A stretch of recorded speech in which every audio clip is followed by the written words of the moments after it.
Di bagian lain wilayah tersebut, prajurit Brigade ke-24 juga merayakan Paskah dengan sarapan berlimpah berupa kue, kentang tumbuk, dan soda.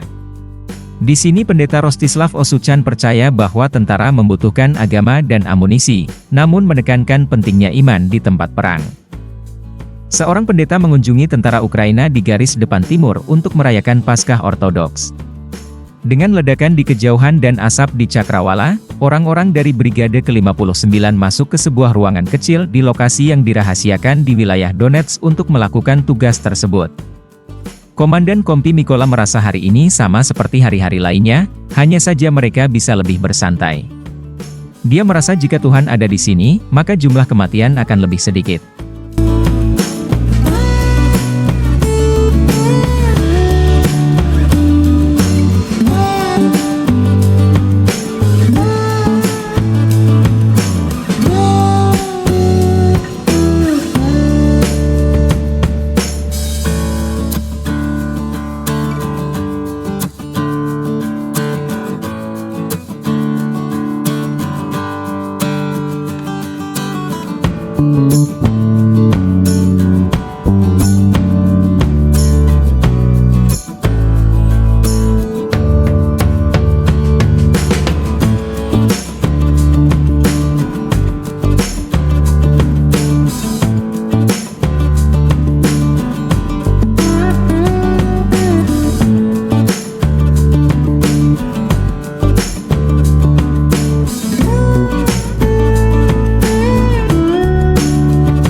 Download Tribun X sekarang.